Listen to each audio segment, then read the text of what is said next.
Que Deus me ajude a ser um pouquinho santo como o Carlos, porque olha, se a antessala foi toda feita, né?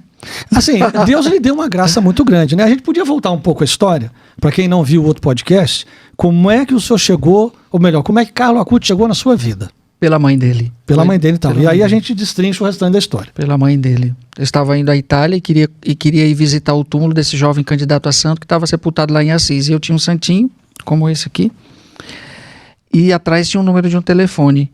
E quando eu cheguei lá em Roma, aí eu liguei, porque queria ir, né? E não sabia o cemitério, o local. Ninguém na Itália sabia, nem Assis, ninguém conhecia Carlo Acutis. Imagina, era servo de Deus ainda. Aí no que eu liguei naquele... Mas o senhor já queria nessa época? Sim, porque nós tínhamos em Campo Grande, estavam com o santinho dele, eu e um outro padre, a gente estava com o santinho, a gente estava indo para a Itália e queria ir lá no túmulo desse jovem candidato a santo, conhecer um pouco mais da história, mas ninguém sabia informar. Aí nesse santinho estava servo de Deus, Carlo Acutis, e tinha um telefonezinho embaixo assim.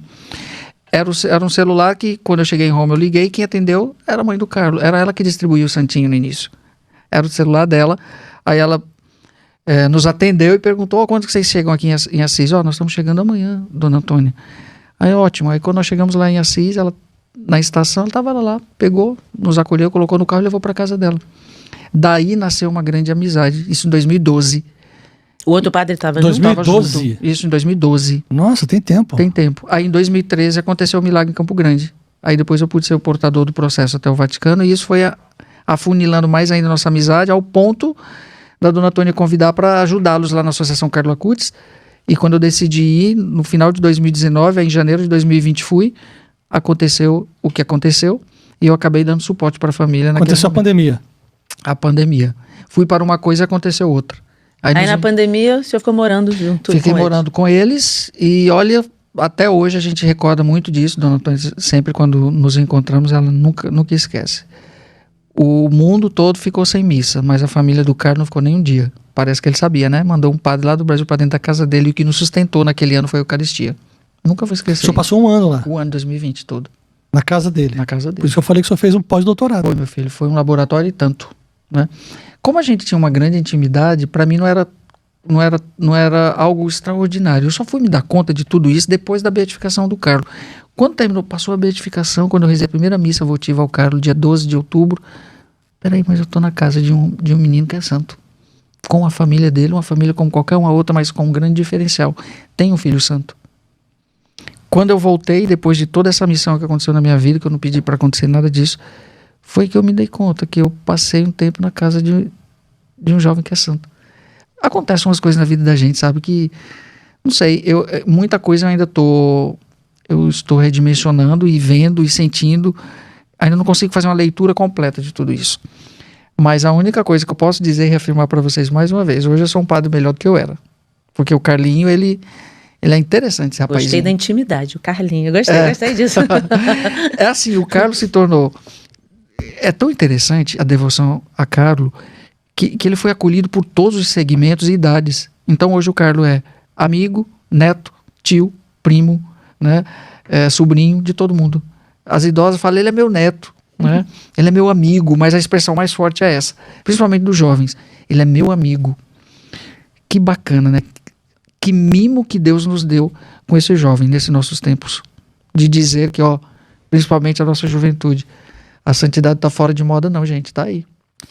A dona Antônia, vocês tiveram a oportunidade de vê-la, ela é impressionante. A dona Antônia, ela não cabe dentro dela, sabe?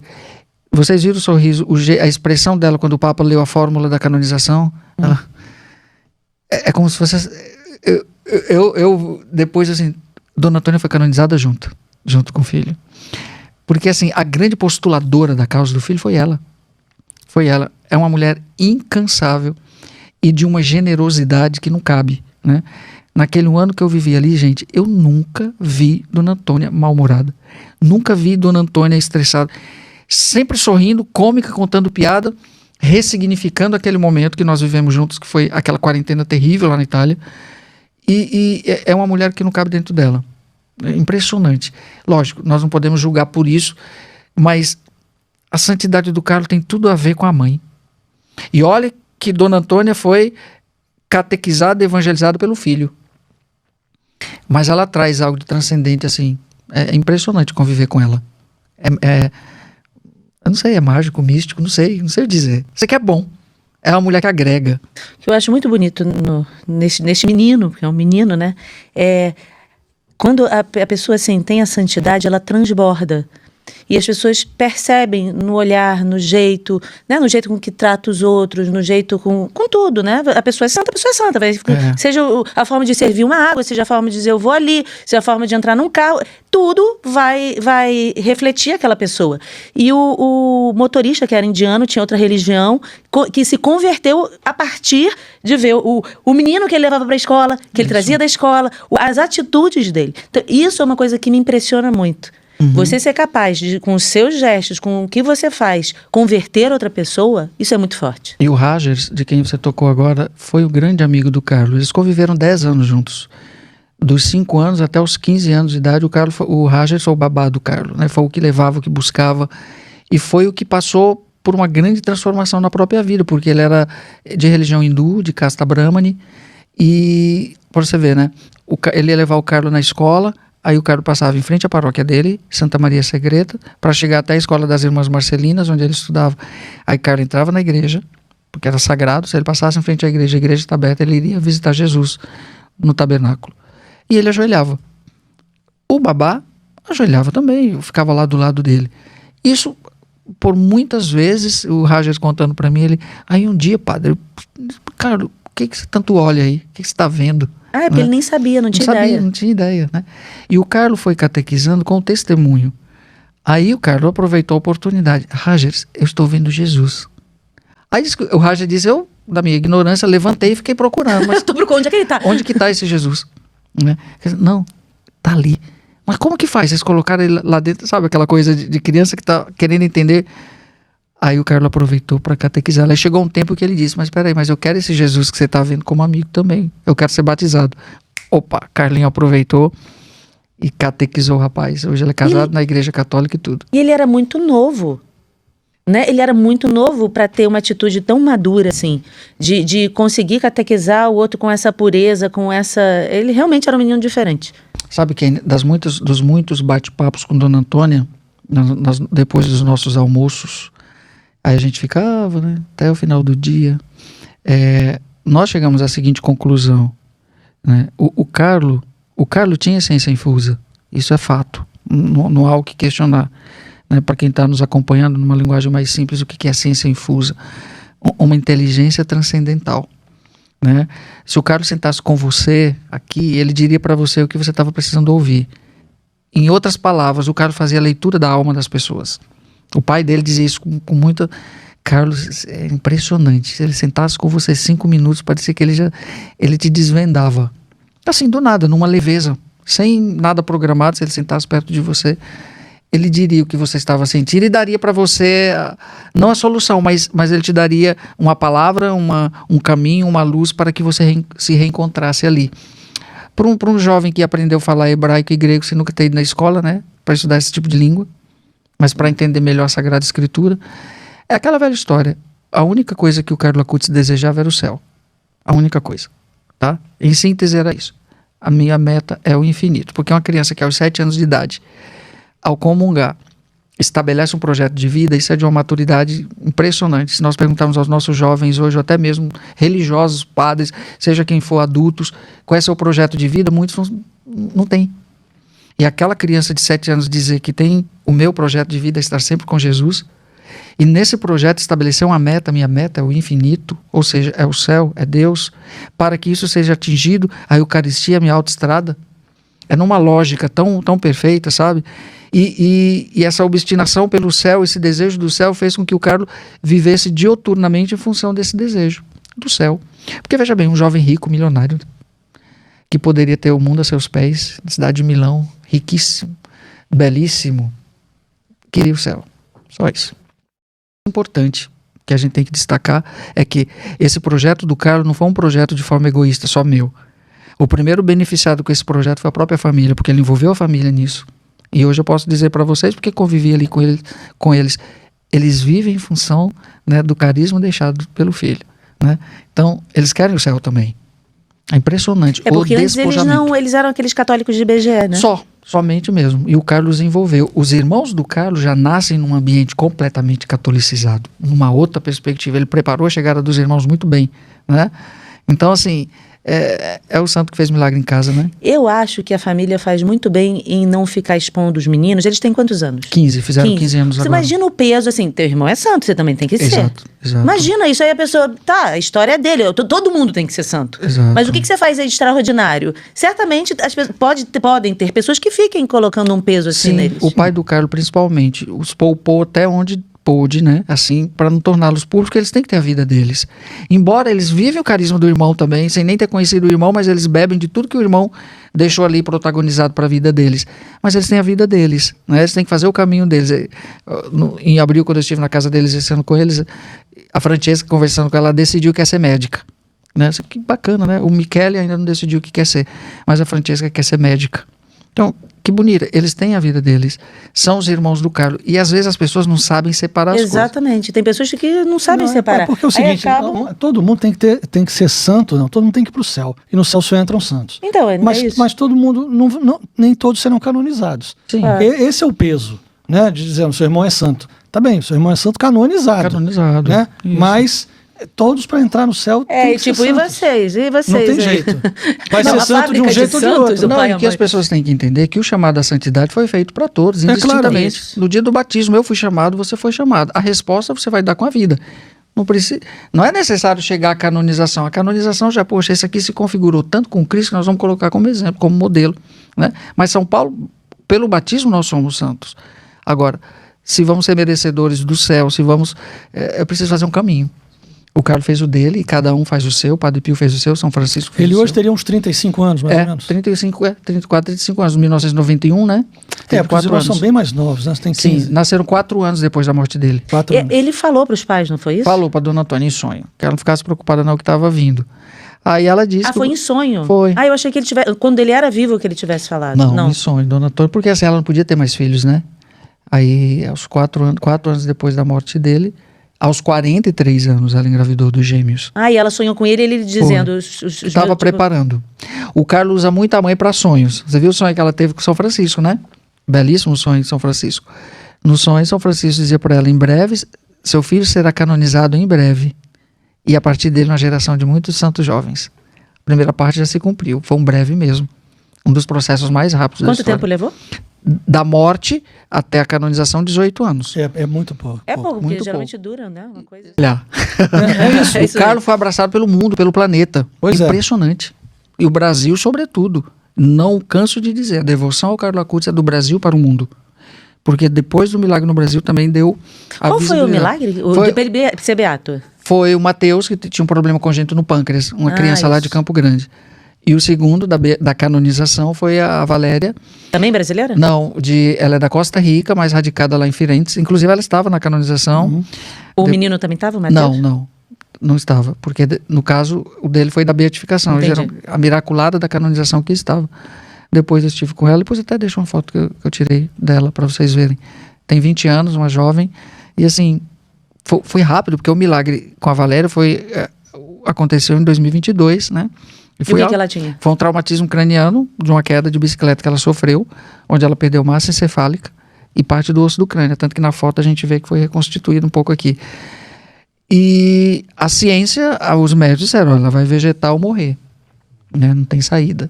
Perdeu massa encefálica, parte do osso do crânio, etc. De tamanho foi a gravidade. A mãe foi lá para Assis, ficou uma semana ou foi 2 lá diante do corpo do Carlos pedindo pela filha.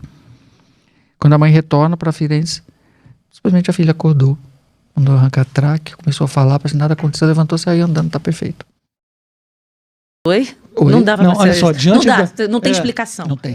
Sabe, há um encantamento. E muitos se percebem no Carlos e se questionam, poxa, o que eu estou fazendo da minha vida? Né? Ele pôde, ele fez, eu também posso. A gente vive um momento difícil no mundo, né? Realmente bem difícil. De ideologias, de crise de identidade, de não sei o que, aí de repente...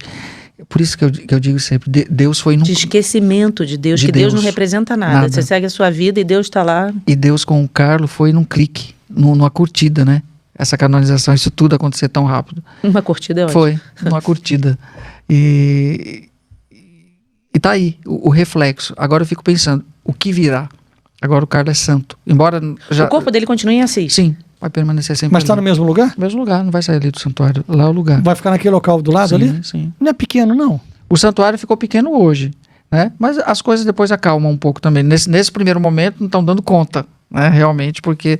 Eu pensei que iam tirar ele da lateral, botar um pouco mais lá para dentro. Não, até porque Assis não teria para onde levá-lo. Não, mesmo naquela igreja, porque assim, na lateral realmente é muito pequenininho. Se colocasse, por exemplo, lá no altar, não sei, por ali, você tem uma igreja um pouco mais comprida. Né? Eu acho que pela estrutura que eles criaram ali, para isso, acredito que não, até o presente momento não ouvi nada de mudança, de sair dali, né?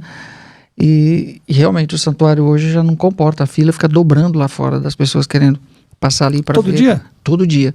O número de missas quadriplicaram, né? De agendas, de padres, de bispos, das pessoas que vão para lá, dos grupos de peregrinos, etc. Que bom, né? Hoje o Carlo traz as pessoas para Assis, né? Carlo é um altro Francesco, sim. Um altro Francesco. Carlo é um outro Francisco dos nossos tempos, né? Lógico, nas suas devidas, né, dimensões, proporções e tempo e tudo, mas o Carlo foi muito franciscano, muito. Estar em Assis não é por acaso realmente, né? Tanto é que 2 anos antes dele morrer, ele falou para a mãe, a senhora me sepulta aqui? E Dona Antônia, para de graça, Carlo, eu que vou morrer primeiro. Mãe, a senhora promete que me sepulta aqui? E insistiu, Dona Antônia disse que ele insistia, enquanto ela não prometeu que sepultava ele ali. Menino, pra ficar quieto, menino, Tá, eu prometo, mas eu vou antes, né? Mas ele não estava doente nessa época? Não. Aí 2 anos depois o Carlo morreu, ela entendeu. E meu filho já sabia, então eu vou sepultá-lo. Né? A doença do Carlo foi muito rápida, foi 3 dias só. Teve... Ela, por algum momento, ela ficou... Não sei se... Porque uma mãe perder um filho é uma dureza, né? Ele É era a o único, faca né? que transpassa. Pois é. Ela em algum momento teve alguma revolta? Ou ela entendeu desde o início a situação? Boa pergunta sua, porque se nós falarmos a partir de uma mãe extremamente afetiva como as mães brasileiras são extremamente afetivas, e ver a morte só como uma perda, com certeza cairia numa depressão, até questionaria Deus. Mas o Carlo até isso preparou. Quando ele foi para o hospital, ele falou, mãe, daqui eu não saio, viu? Daqui eu não vou voltar para casa. Gente, impressionante. Né? Daqui não voltarei para casa. Né? Vou para o céu. Então, ele já havia preparado a mãe numa maturidade de fé que não houve um luto que fez com que ela sentisse perdi. Não. Lógico, como toda mãe, ela gostaria que o filho se recuperasse, voltasse para casa, humanamente falando, mas a capacidade transcendental dela de fé também já estava num nível tão grande que ele mesmo preparou, que não houve esse luto no sentido que perdeu, pelo contrário, houve um luto no sentido que ofertei. Meu filho não é mais meu, eu dei meu filho para o céu, meu filho para a igreja, porque os sinais começaram a cercá-la muito rapidamente da fama de santidade do filho, logo após a morte. Então ela não teve... assim, o tempo de ficar nessa dimensão do perdido e sofrer, porque ela começou a viver imediatamente uma outra dimensão que já começou a surgir a partir da morte dele. Os sinais já foram dizendo. Que foi uma dimensão de vida, né? Foi. De quem está vivo. Exato. E não de quem está morto. Exato. Agora, depois da canonização dela, tive um dia que eu fui encontrar com a vovó do Carlo, né? E fiquei com ela ali uma manhã. Aí, Luana, me diga agora, como que tá o coração dessa avó? Como que está o coração dessa avó com o seu neto santo? Aí ela disse assim, eu jamais imaginaria que ia ter a graça de ver o meu neto santo.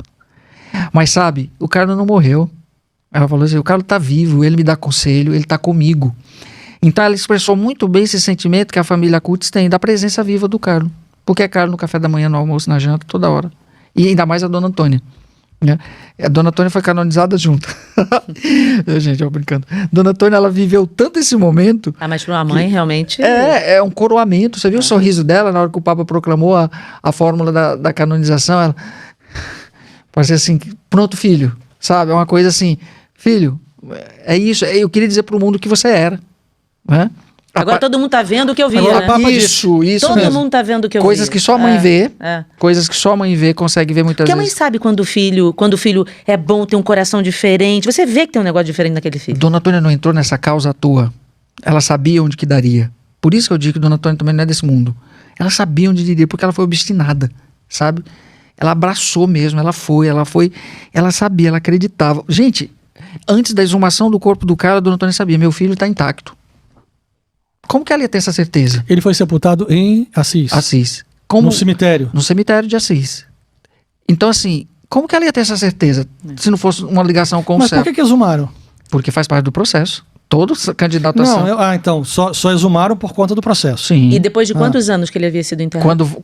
Quando é decretado venerável, geralmente, e já tem o milagre, o Vaticano já solicita a exumação para tirar os restos. Sim, mas ele estava sepultado já há quanto tempo? 13 anos. Ah, então ou seja, 13 anos já dava para ter se decomposto completamente. Sim, claro. Entendeu? É um procedimento natural dentro do processo canônico, a exumação, até porque tem que ser transladado os restos mortais para algum santuário, para alguma igreja, para até fazer relíquias, essas coisas. E chegou a hora da exumação, ela tinha uma certeza muito grande. Ela estava presente? Estava presentíssima, na hora que abriu, e eu sapevo que meu filho estava intacto, porque ela falou, deu um pulo de alegria. Fosse outra mãe ia chorar, né? Arrancar o filho do caixão.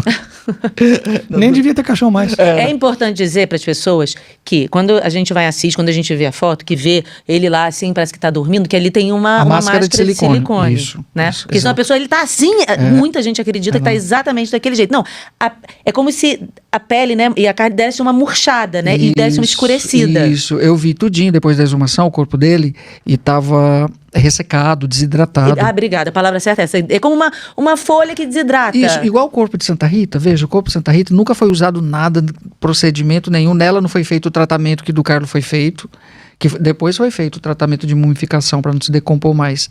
Aí sobre as partes externas que ficariam expostas, aí eles põem a luva do cara, a luva de silicone nas mãos. Para não ver ressecado, né? Porque assim, é meio chocante, embora eu vi, não estava tão...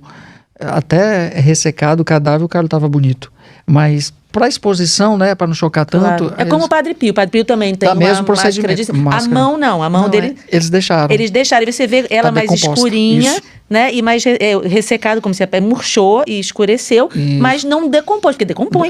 O dele estava assim, o do Carlos não, estava perfeito. Você olhava assim, eu ficava olhando assim as unhas dele, assim, tudo ressecado, desidratado, estava desidratado, mas a pele estava perfeitinha, toda a pele. Que coisa, né? Perfeitinho. Sem músculo, né? Sem carne, porque secou, estava pele e osso. Mas estava bem... seca, isso mesmo, seca, fica pele e osso. Fica sem água, sem nada, né? Então, mas estava perfeitinho. Mas é impressionante como explicar que... Eu lembro de um vídeo que eu vi dele, ele falando assim, eu estou destinado a morrer. Isso, 3 meses antes de morrer, mais ou menos, ele fez sono destinato a morire. Tinha até um outro complemento que se perdeu. Quando eu completar 70 quilos, sono destinato a morire. Mas ele falou sorrindo, né? Foi sorrindo, porque ou seja, eu já estou pronto para morrer. Só não sabia quando nem do que, mas já estou pronto. A minha meta é o infinito, estou pronto. Aí 3 meses depois surgiu a leucemia fulminante. E ele só ficou 3 dias no hospital? Só 3 dias. Então ali ele não sabia ainda. Não, o cara não tinha nada, filho. Eu pensei que esse vídeo é quando ele já sabia que ia morrer. Não, foi 3 meses antes de morrer. Mais um sinal que ele teve. Além do outro, de mãe, me sepulta aqui em Assis. Isso 2 anos antes. Aquele vídeo foi descoberto depois que ele morreu. Dona Antônia achou no computador. Ele gravou e não mostrou pra ninguém. Não mostrou pra ninguém. Deixou guardadinho lá. Foi quando Dona Antônia teve um sonho com ele, e no sonho ele falou, mama, il testamento. Aí ela acordou, conversou com a Luana, sua mãe. Mamãe, sonhei a noite toda com o Carlos, e no sonho do Carlos falava de testamento, mas ele não deixou nada escrito, não sei que testamento é. Foi aí que a Luana falou, você não viu o computador dele? Ela correu no notebook, na hora que ela abre o notebook é o primeiro vídeo que aparece, Sono Destinato a Morire. Aí que ela abre, tá tudo lá o legado dele. Tudo que hoje nós usamos do conteúdo do Carlos, ele deixou tudo produzido no computador. Por isso que hoje ele é um influencer de Deus, que nós usamos o que ele produziu para influenciar as pessoas para o céu. Influencer de Deus é lindo, adorei. É o influencer de Deus. Na época, o Carlos não era influencer, porque ele não tinha celular, não tinha rede social, não tinha nada disso. A única coisa era o computadorzinho conectado na internet. Hoje sim, ele é um influencer porque nós utilizamos do que ele produziu, do conteúdo dele. E qual foi esse conteúdo que ele deixou ali? Os milagres eucarísticos foi o maior de todos. Imagina, o menino que ele pesquisou, não pesquisou foi? Achou quase 200 milagres eucarísticos existentes no mundo. Eu tive agora na Argentina e fui visitar o milagre de Buenos Aires. Impressionante. Lembro de Lanciano, a hóstia que virou pedaço de carne. A gente teve em Lanciano agora. E o padre, lá eu fui para Chascomús, então o padre que recebeu o e-mail do Carlos pedindo as informações sobre o milagre de Buenos Aires ainda é vivo. Ele ainda tem o e-mail do Carlo. Oh, que legal. Que ele falou com... E ele quem mandou tudo pro Carlo, né? Lá no ano 2000, por aí mais ou menos, quando o Carlo estava pesquisando, ele... E ele tinha... e-mail. Ele estava com quantos anos? O Carlo estava com uns 10 anos. Gente, com 10 anos, um menino pesquisando o milagre eucarístico. Ele começou a pesquisar cedo esses Pois é, milagres. Com 10 anos o menino não quer saber de nada disso, quer jogar bola. E no ano 2000 a internet não era igual a hoje, né? Não era igual hoje. Não era. E ele... Bom, vamos voltar ao que ele deixou. Ele catalogou todos os milagres eucarísticos. Milagres eucarísticos, ele pesquisou quase 200. Ele fez também a Mostra Mariana, a Exposição Mariana. Pesquisou sobre todos os títulos de Nossa Senhora. Está lá Aparecida, bonitinho. Né? Seu grande amor. Os vídeos caseiros, as frases, os pensamentos. Deixou tudo guardadinho no computador. O grande conteúdo dele estava lá, por isso não teve tanto trabalho. Você sabe que dentro do processo de canonização, para chegar a ser decretado venerável, é onde são investigadas as virtudes heróicas que são chamadas, é onde é investigada toda a vida da pessoa do ponto de vista moral, o que falou, o que disse, o que fez, são ouvidas testemunhas, é muita coisa. É a parte mais longa. O Carlo teve uma vida curta, 15 anos. Deixou tudo registrado. Você vê, né? Outro dia eu estava conversando com o pessoal da Canção Nova que estão já começando a compilar o material para abrir do Padre Jonas. Estão lascados. Tudo que ele falou em vídeo tem que ser transcrito, todos os vídeos, todas as missas. São teras e teras. Exato. Vai demorar por isso. Tem que estar tudo no papel para ser tudo traduzido para o italiano, porque toda a equipe da Congregação pela Causa do Santo tem que ler tudo, porque se achar uma palavra, eu fiquei pensando assim, gente, e às vezes aquelas brincadeiras que o Padre Léo falava, que também está sendo tudo transcrito, muito material do Padre Léo também. Eles me falaram. Do Padre Jonas dá um negócio do tamanho desse estúdio aqui de papel. De papel. E às vezes alguém para ler, né? Não, e às vezes uma palavra que é típica brasileira, que pode ter uma outra conotação, para não ser entendida como heresia ou como bobagem. Sim. É um negócio delicado. Os teólogos, nessas duas causas aí, vão trabalhar tudo, porque eles vão ter que ler tudo. Agora, eu acho... É certo investigar, porque imagina, pega e diz, essa pessoa aqui, esse rapaz aqui, que não é o Carlo, mas o João das Neves é santo.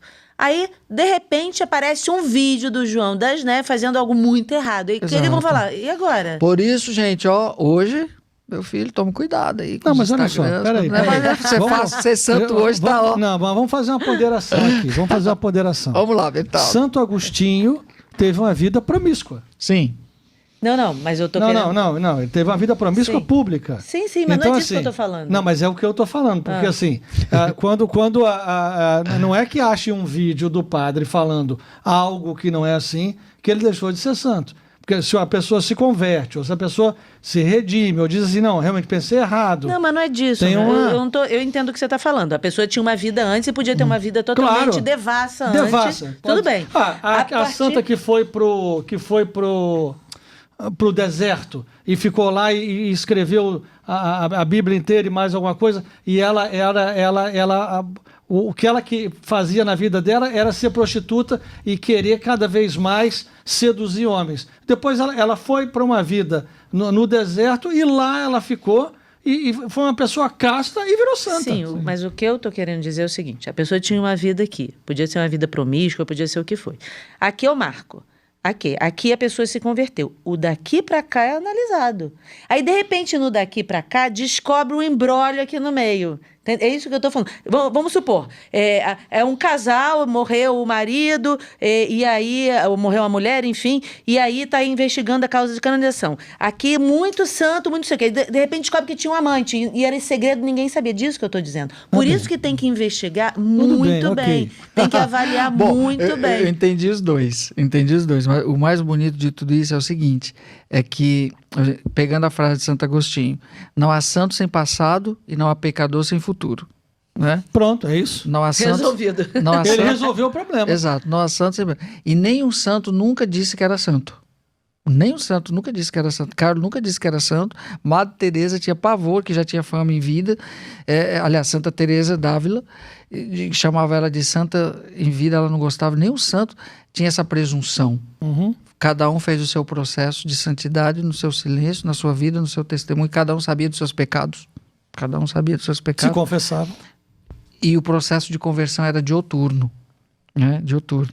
Lógico, depois que se abre um processo, muito raro achar depois uma coisa ou outra assim, mas já aconteceu recentemente aí, teve 2 beatificações paradas por conta de uma palavrinha, né, que depois acharam no meio de um escrito que despertou num determinado grupo.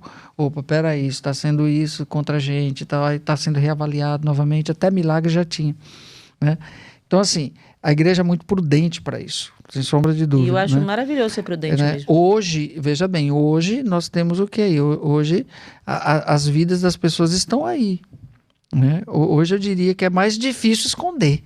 Muito. Né? Muito. Dos santos do passado, tanto demoravam, porque já não tem mais gente que estava viva para investigar. Era mais difícil, sabe? De repente, até ontem, na cidade vizinha, chegou no passado, pegando o que ela falou, no passado a gente sabia de interiores afora aí do Brasil que um homem tinha uma família nessa cidade e na cidade vizinha tinha outra. O caixeiro viajante. Exato. Não tinha internet, não tinha telefone, nada, não tinha telefone, não tinha televisão, não tinha nada. Mantinha-se os Duas sigilos lá. famílias e pronto. Hoje, meu filho, basta um passar com o celular e ver, no outro outro mundo já está sabendo. Não. Precisamos pedir ao Carlos que dê um jeito, que ajude a todo mundo a ter vida sacramental. Como ele viveu, colocou no seu kit de santidade os sacramentos, sobretudo a confissão. Eu tenho que buscar todo dia estar na graça de Deus. A Eucaristia é a minha autoestrada para o céu. Né? Quando todo mundo entender isso, tudo muda. Mas eu ainda acredito, não posso, como um padre, eu não posso perder a fé, né? Não. Eu ainda acredito que esse esvaziamento vai levar a um reencontro. Não é possível. Não é possível um reencontro com Deus novamente, esse esvaziamento. Se a gente for analisar do ponto de vista de que a história é cíclica, as coisas são cíclicas, voltam, não vamos desanimar com isso. Mas a gente percebe que tem muita gente sentindo a carência e a necessidade de buscar a Deus. Eu visitei tantas... Você vê essas novas comunidades aí, estão lotadas, estão cheias de gente buscando se consagrar, de viver. Tá uma busca também, sabe? É verdade o que o senhor está falando. Tá uma busca também. Lógico que a gente precisa... O que a gente precisa...